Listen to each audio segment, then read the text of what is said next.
Vote দিতে গিয়ে যদি প্রাণ সম্ভ্রম আর সম্পদের নিরাপত্তা নিয়ে ভয় কাজ করে, তাহলে সেই নির্বাচন আর শুধু রাজনৈতিক থাকে না, হয়ে ওঠে মানবাধিকারের প্রশ্ন। হিন্দু, বৌদ্ধ, খ্রিস্টান সম্প্রদায়ের মানুষেরা বলছেন, ধর্মীয় সংখ্যালঘু জনগোষ্ঠী ভোট দিতে ভয় পাচ্ছে।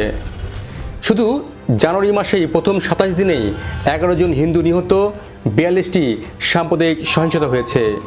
এই বাস্তবতায় প্রশ্ন উঠছে, ধর্মীয় সংখ্যালঘুরা কি ভোট বয়কটের পথে হাঁটছে? আর হানা ভোট কি পরিস্থিতি আরও জটিল করে তুলছে?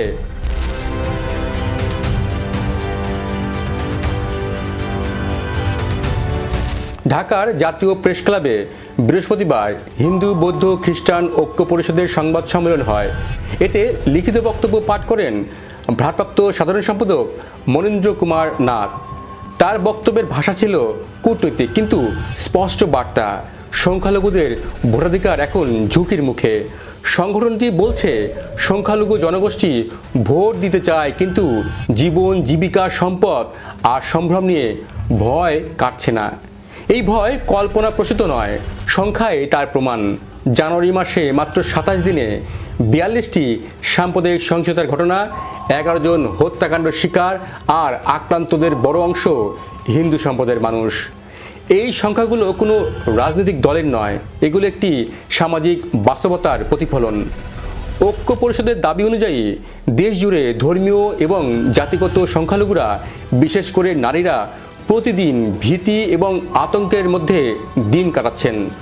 ব্যবসায়ীরা দোকান খুলতে পারছেন না, অনেকে এলাকা ছেড়ে যেতে বাধ্য হচ্ছেন, যাকে বলা হয় অভ্যন্তরীণ বাস্তুচ্যুতি।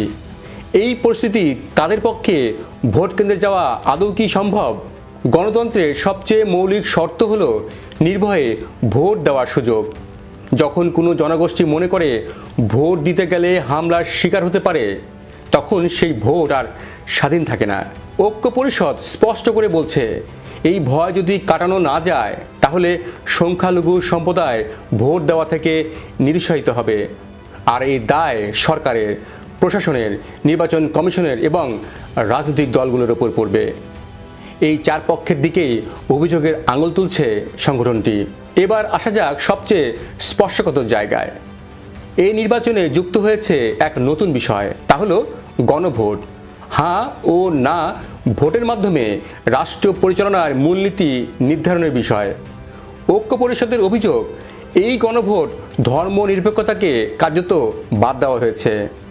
আরও গুরুতর অভিযোগ হলো, সরকার ও নির্বাচন কমিশন এই গণভোটের পক্ষে সরাসরি প্রচার চালাচ্ছে।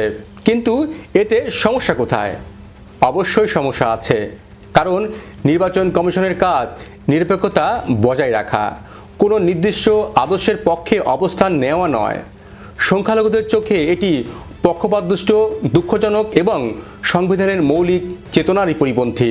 বাংলাদেশের সংবিধান বলে অসাম্প্রদায়িক রাষ্ট্র, ধর্মনিরপেক্ষতা এবং নাগরিকের সম অধিকারের কথা। কিন্তু ঐক্য পরিষদের ভাষায় এই সংবিধান এখন চ্যালেঞ্জের মুখে।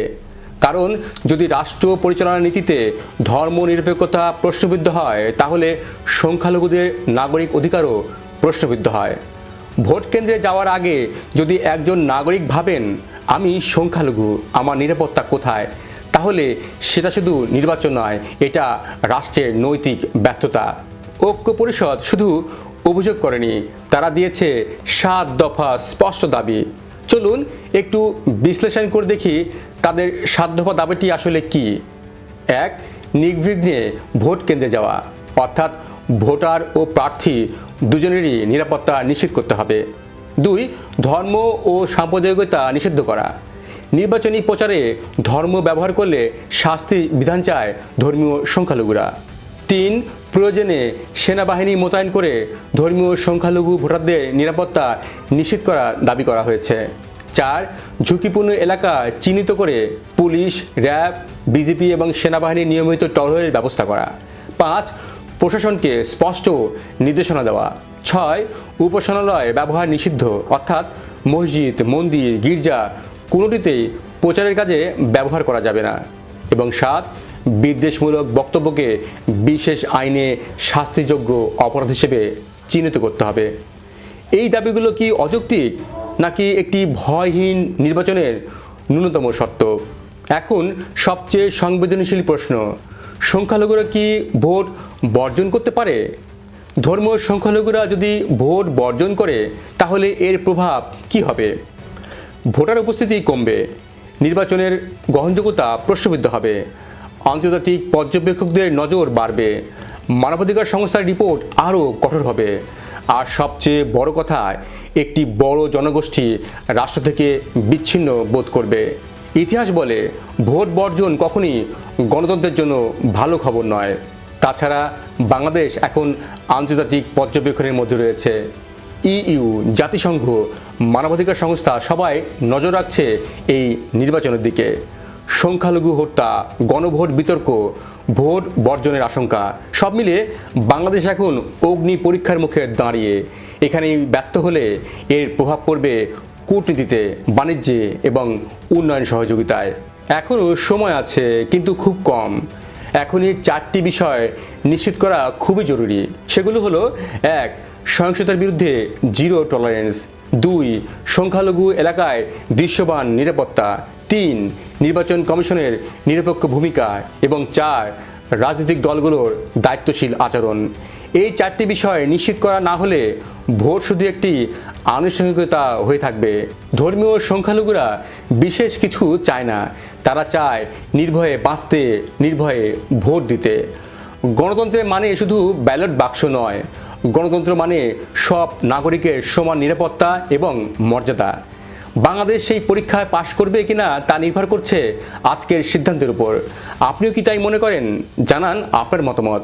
ভিডিওটি শেয়ার করুন, লাইক দিন, সম্ভব হলে আমাদের চ্যানেলটি সাবস্ক্রাইব করুন। আর এতক্ষণ আমাদের সঙ্গে থাকার জন্য ধন্যবাদ।